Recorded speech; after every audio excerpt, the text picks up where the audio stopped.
गुरुर्विष्णु गुरुर्देवो महेश्वरा गुरुर्साक्षात् परब्रह्म तस्मै श्री गुरुदेव नमः। तस्मै श्री गुरुदेव नमः। ब्रह्म स्वरूप गुरुदेव के चरणों में कोटि कोटि दंडवत प्रणाम। श्री योग वशिष्ठ के स्थिति प्रकरण में हमारा चल रहा था कि वशिष्ठ जी राम जी को ये बता रहे थे कि वो चित्त कला खाली फुरने मात्र है, वो चित्त सत्ता फुरने से इसने पूरे जगत को दिखा रखा है, पूरा जगत उससे भास रहा है और वो खुद कैसी है, प्रकाश स्वरूप है, निराकार है, शांत रूप है। वो ना तो कहीं आती है और ना ही कहीं जाती है, ना उसका उदय है ना ही अस्त है। जैसे शिला में रेखा होती है तैसी आत्मा में ये जगत है। जैसे आकाश में आकाश सत्ता फुरती है तैसे ही आत्मा में ये जगत पूरा है, इससे ज़्यादा और कुछ नहीं है। और ये सारा जगत कहाँ स्थित है? आत्मा में स्थित है। निराकार निर्विकार रूप विज्ञान घन सत्ता अपने आप में स्थित और उदय और अस्त से रहित विस्तृत रूप है। हे राम जी, जो सहकारी कारण कोई ना हो तो जगत शून्य हुआ, ऐसे जानने से सर्व कलंक कलना शांत हो जाती है। हम फंस रहे हैं किसी न किसी चीज में। जैसे हमने किया था उपादान कारण। अब सोना था तभी तो अंगूठी बनी। अब अंगूठी को किसने बनाया? निमित्त कारण कौन बना? सुनार। हमारी दृष्टि कहाँ जाके रुक जाती है? देखो, निमित्त कारण के बिना हम सोने को व्यवहार में नहीं ला सकते। अब ऐसे गुरुदेव हमारे लिए निमित्त कारण है। अब निमित्त कारण अगर हमारे गुरुदेव ना होते तो फिर हम इस आत्मा को कैसे जानते, जो कि हमारे पास है, कहीं दूर नहीं है, हमारे पास है, फिर भी हम उससे इतनी दूर निकल गए हैं। बाहर जगत के व्यवहार में फंस गए हैं। उसके अपना स्वरूप तो हमें पता ही नहीं है कि वो सतचित आनंद रूप से हमारे पास है। जो आनंद, वो खजाना मेरे पास है, वो मैं कहाँ ढूंढ रहा हूँ? बाहर विश्व में। वहां से कैसे मिलेगा? हे राम जी, तुम दीर्घ निद्रा में सोए हो। अब राम जी के लिए नहीं है ये हमारे लिए है। हम दीर्घ निद्रा में सोए पड़े हैं। जन्म पे जन्म, जन्म से मृत्यु तक हमारा चल रहा है। उस निद्रा का अभाव करके ज्ञान भूमिका को प्राप्त हो जाओ। अब कौन सी भूमिका, किसको हमने प्राप्त करना है? निद्रा का अभाव करके अज्ञान की निद्रा, जो अज्ञान की निद्रा में हम सोए पड़े हैं, उसका हमने अभाव करना है। मतलब हमने सही सही जान लेना है, सम्यक ज्ञान। अब सम्यक ज्ञान हमारे गुरुदेव हमें दे रहे हैं। अब ज्ञान की हम पीछे 7 भूमिका करके आए हैं, तो उसमें अब हमें जागना है। जागे से निशोक पद प्राप्त होगा। देखो, जो जागा हुआ है वही हमें जगा सकता है। सोया हुआ हमें कोई भी नहीं जगा सकता। हमारे गुरुदेव जागे हुए हैं, वही हमें जगा रहे हैं। फिर अब मन मचले को कौन उठाए? सुते पे कूता सारे उठावे न। जड़ा मन मचलिया बनिया पे उनको कौन उठावे।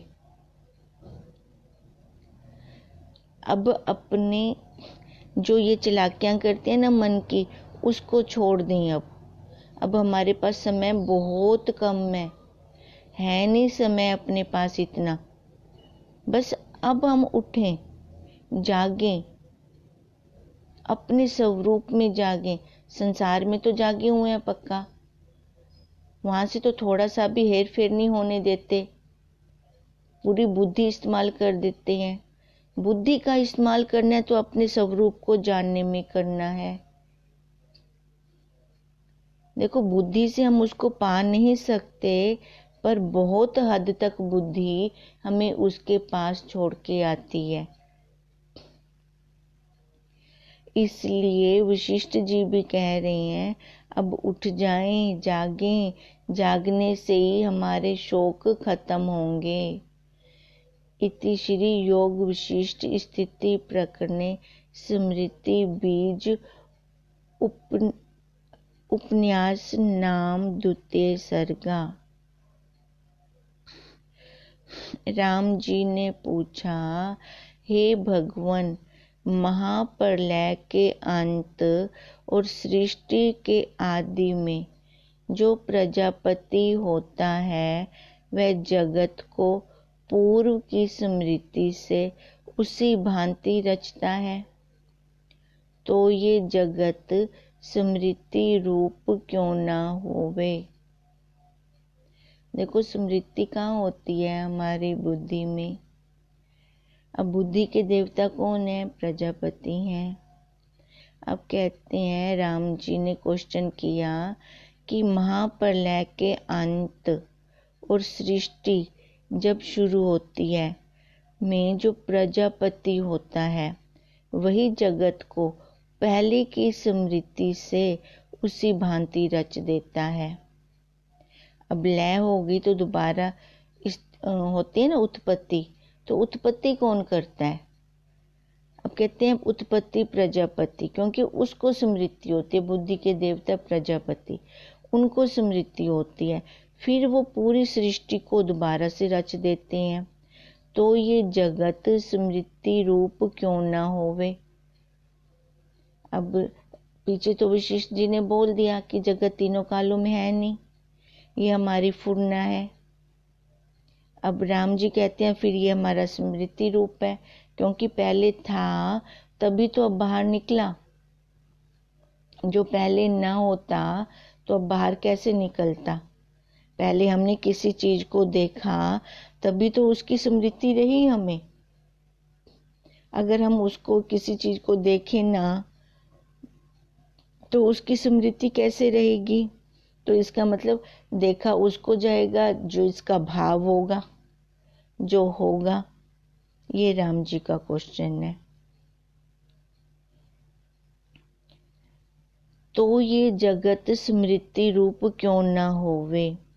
वशिष्ठ जी बोले कि हे राम जी, महाप्रलय के आदि में प्रजापति स्मरण करके पूर्व की न्याय जगत रचता है।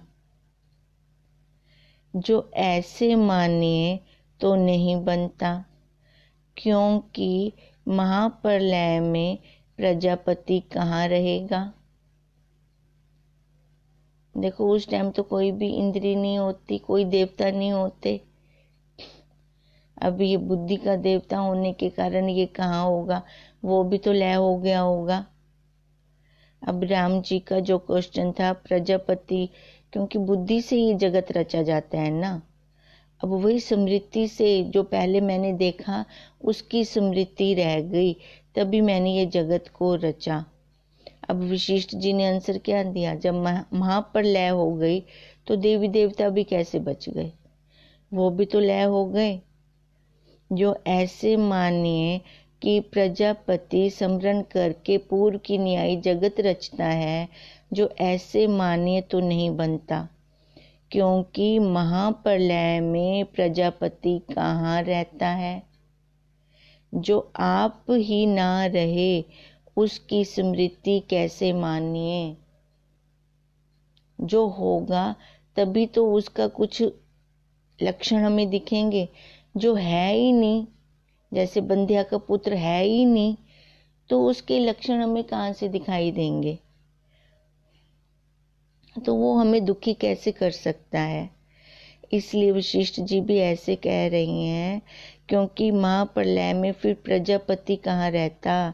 जो आप ही ना रहे तो उसकी स्मृति कैसे मानिए?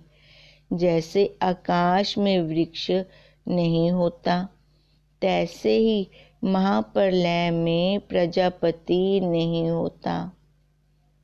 फिर राम जी ने पूछा, हे ब्राह्मण, जगत के आदि में जो ब्रह्मा था उसने जगत रचा, महाप्रलय में उसकी स्मृति का नाश तो नहीं होता।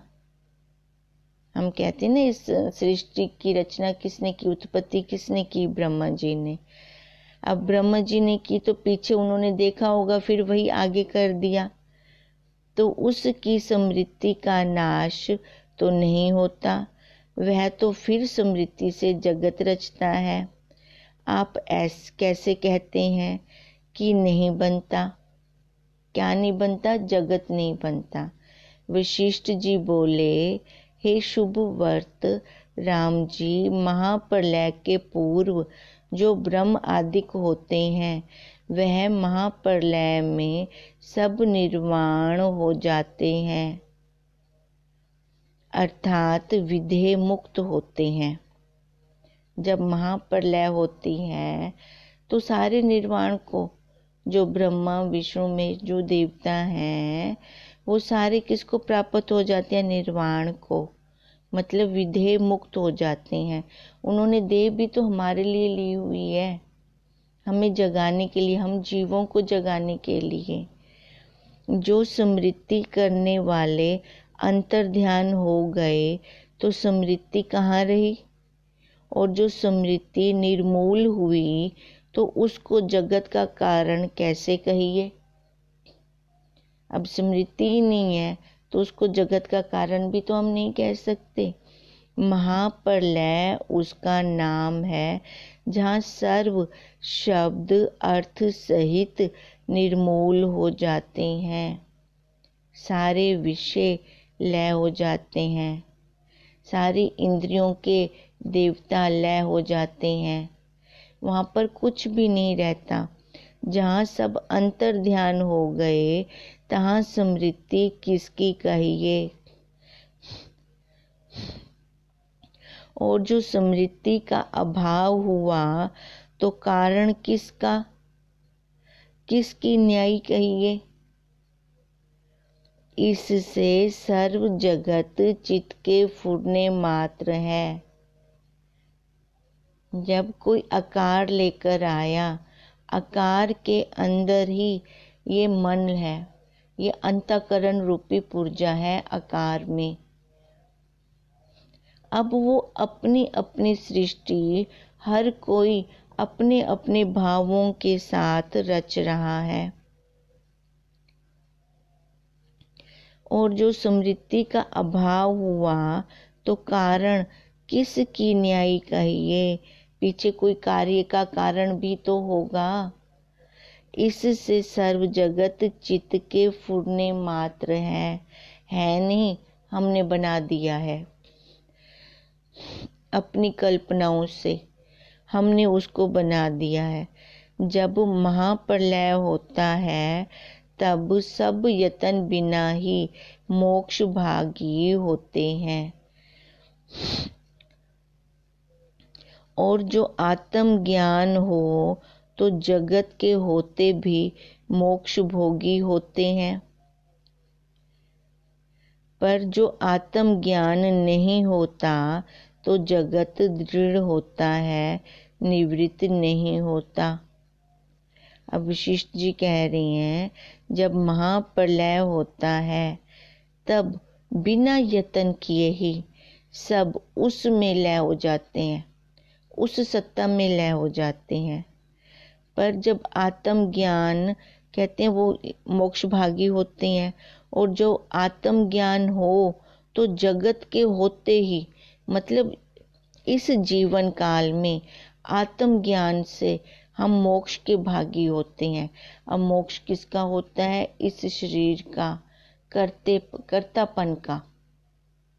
ये कर्तापन ही हमें भोक्ता में ला रहा है, हमें भुगतवा रहा है।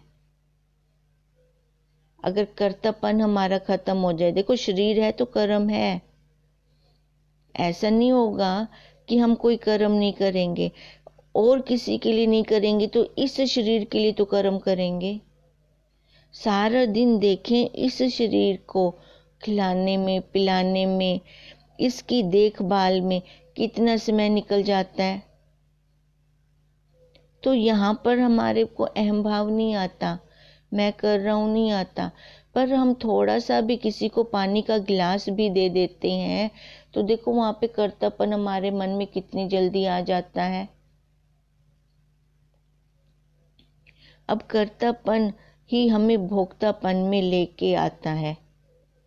उस जैसे जैसे हमारे कर्म बढ़ते जाते हैं, फिर वैसे वैसे हमें जन्म आकार लेकर आना पड़ता है। पर जब महाप्रलय होती है तब सारे यत्न बिना ही उसमें लय हो जाते हैं। अब विशेष किसकी विशेषता है? जो आत्मज्ञान से लय हो। जो आत्मज्ञान से लय होगा वही जगत के होते हुए भी उसको जगत में दृढ़ भाव नहीं रहेगा। जब दृश्य जगत का अभाव होता है तब स्वच्छ चैतन्य सत्ता जो आदि अंत से रहित है प्रकाशती है और सब जगत भी वही रूप हो भासता है। देखो दृश्य जगत का अभाव होता है, मतलब आंखों से दिखता हुआ भी फिर नहीं दिखता, देखते हुए भी नहीं देख रहे, सुनते हुए भी नहीं सुन रहे, बोलते हुए भी नहीं बोल रहे, क्योंकि वहां पे आकर्तापन आ गया। अब क्या वो मरने के बाद होगा? नहीं। किसने देखा मरने के बाद? अभी जागृत अवस्था में वही सुषुप्ति अवस्था लेकर आए कि किसी का कहा इधर अंदर ना जाए। अगर कोई दो शब्द कोई ऊंच नीच के बोल रहा है तो हमारे अंदर वो रुके ना, अपमान वाला भाव तो आए ही ना। क्योंकि सबसे बड़ा अपमान तो तब हो गया हमारा जब ये आकार लेकर मैं आ गई और मैंने आत्मज्ञान नहीं लिया, अपने आप की स्वरूप की जानकारी नहीं की। मैंने ही अपने आकार का अपमान कर दिया, क्योंकि मनुष्य शरीर में ही हम बस अपने स्वरूप को पा सकते हैं, और कोई किसी दूसरे आकार में। देखो हम अपने ज्ञान को इसको कैसे जाने? और तो सारी भोग योनियां हैं। बस यही आकार एक स्वतंत्र है। तो अपमान तो मैं अपना खुद ही कर रही हूँ, किसी और की क्या जरूरत है? इसलिए कहते हैं कि जब दृश्य जगत का अत्यंत अभाव हो जाता है, मतलब अपने स्वरूप में दृढ़ता पक्की हो जाती है कि मैं सत चित आनंद हूँ और मैं ये सारा देख रहा हूँ और मेरे से ये सारा निकला है, मैं हूँ तो ये है। तो इसका मतलब मैं कौन? ये शरीर सहित मैं नहीं, वो साक्षी।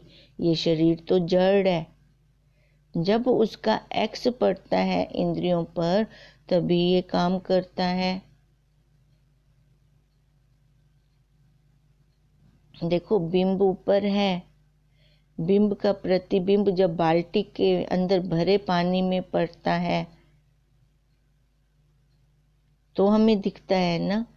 तभी ऐसी उस साक्षी बिंब, उसका प्रतिबिंब जब अंतःकरण पर पड़ता है तो ये सजग हो जाती हैं इंद्रियां, फिर अपने व्यवहार में आ जाती हैं। ये हर एक इंद्रिय धर्मात्मा है, अपना अपना धर्म में वो रत है। धर्मात्मा अपने धर्म में रत हैं, उनको ही धर्मात्मा कहा जाता है। जब वो जड़ अपने धर्म को नहीं भूली तो हम क्यों भूल गए? हम क्यों भूल गए? क्योंकि हम फिसल गए। संसार में बहुत चिकनाई है, बहुत तेल बिछा हुआ है, पता नहीं चलता कहाँ पे हम फिसल जाते हैं। अब सजगता के साथ चलें। कितनी उपाधियों में हम फिसल फिसल कर फिर से कर्म बना के आ रहे हैं। अब ये जिसको दृश्य जगत का अभाव हो गया तो वो कैसा हो गया? स्वस्थ चैतन्य सत्ता जो आदि अंत से रहित है। वहां पे ना आदि है ना अंत है।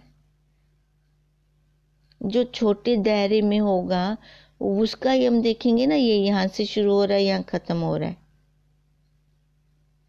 जिसका इतना बड़ा विस्तृत दायरा, वो दायरा भी नहीं कह सकते हम।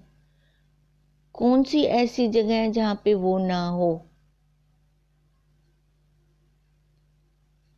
वही जो आदि अंत से रहित है, वही मैं हूं, वही प्रकाशती है और सब जगत भी वही रूप भासता है। अब जिसको पूरी अपने स्वरूप में दृढ़ता होगी, उसको फिर जैसा अपने लिए ज्ञान होगा बाहर वैसा ही वो देखेगा। सर्व में अनादि सिद्ध ब्रह्म तत्व प्रकाशित है। उसमें जो आदि संवेदन फुरता है वह ब्रह्म रूप है और वह मैं हूं। कितनी बड़ी हमारे लिए खुशखबरी है कि मैं ब्रह्म हूं। खुशी की बात है हमारे लिए ये। हम तो बिना मतलब से छोटी छोटी उपाधियों में दायरे में आके फंस रही हैं। सबकी प्रारब्ध अपनी अपनी बनी पड़ी है। ये कर्मों का भोग। हम क्यों आए एक परिवार में? क्यों बच्चे मेरे पास आए? ये वाले बच्चे किसी दूसरे परिवार में क्यों ना गए? मैं क्यों इस परिवार में आई? ये बैठ के चिंतन करें, अपने आप से बातें करें। अरे भाई, मेरे कर्म भोग थे, मैंने इनको सुख देना था और इनसे लेना भी था, और इनको दुख देना था, इनसे दुख लेना भी था। अब ये माँ वाली उपाधि का दायरा बहुत छोटा है, पत्नी वाली उपाधि का दायरा बहुत छोटा है, भाई वाली, नाना जी वाली, दादाजी वाली। देखो ये छोटे छोटे उपाधियों में हम यहाँ से ही नहीं बाहर निकल रहे। एक गड्ढे में से निकलते हैं तो दूसरे गड्ढे में जा पड़ते हैं, दूसरे गड्ढे में बल लगा कर पुरुषार्थ करके निकलते हैं तो और गड्ढे में जा पड़ते हैं। इन उपाधियों के गड्ढे में गिरते जा रहे हैं, इन खाइयों में हम गिरते जा रहे हैं। यहाँ से कैसे निकलें? अब हमें तत्वनिष्ठ गुरुदेव प्राप्त हैं। हम अपने आप को उनके चरणों में समर्पित कर दें। वो जाने, उनका काम जाने। जब मैं उनकी हो गई तो पीछे जो बच्चे हैं, परिवार है, तो वो उनके ना हुए। अपने आप देखेंगे उनको, अपने आप करेंगे। अब मैंने अपना जो ये मनुष्य शरीर लिया हुआ है, एक एक की टेंशन लेकर यहाँ मैंने खत्म करना है, फिर तो मैंने कुछ ज्यादा काम ना किया। मैं तो फिर उसी सर्कल में आ गई। सबकी अपनी प्रारब्ध बन गई है। समय आने से पहले कुछ भी नहीं होता। दृष्टा बन के देखते जाओ। उस दृश्य में जाकर क्यों टक्कर लगानी? इसलिए बार बार हमें गुरुदेव, विशिष्ट रूपी गुरुदेव हमें जगा रहे हैं कि उसमें जो आदि संवेदन फुरता है वो ब्रह्म रूप है। शुरू से जो बच्चा आता है प्योर आता है, ब्रह्म रूप से आता है। मिलावट तो यहाँ बाहर आके होती है। गाय हमें प्योर दूध देती है, मिलावट तो बाहर आके होती है। ऐसी ये मिलावट देखो इस मिलावट ने कितने मिलकर वट डाल दिए हमारे अंदर। अब ये ऐसे वट पड़ गए कि निकलने भी नहीं जा रहे, निकाले भी नहीं जा रहे। अब ये बुद्धि के बल तो हमारे गुरुदेव ही निकाल सकते हैं, और कोई नहीं निकाल सकता, क्योंकि हम मिलावट में आगे मिलके उसमें वट पड़ गए। अब ये सलवटें कैसे निकलेंगे स्त्री से? अब ये सलवटें ऐसी हैं कि किसी को दिखा भी नहीं सकते, बस हमारे गुरुदेव ही देख सकते हैं। ये अपना पुरुषार्थ करें, बल लगाएं। गुरुदेव भी हमारे ऊपर इतना बल लगा रहे हैं, फिर हम अगर थोड़ा सा लगा दें और पीछे से इतनी जोर से एक धक्का लग जाए हमारे गुरुदेव का, वारे नहीं आ रहे हैं हमारे, क्योंकि हम सारे इस 84 से छूटना चाह रहे हैं, पर समझ में नहीं आ रहा कि कैसे छूटा जाए। जब नहीं समझ में कुछ आता, अपनी समझ को, अपनी बुद्धि को चलाना बंद कर दो, अपनी गुरुदेव की बुद्धि के साथ चल पड़े। जहाँ पे उनके महावाक्यों का प्रवाह है उसके साथ ही बहते जाएं। उससे अपोजिट चलेंगे तो बल लगाना पड़ेगा।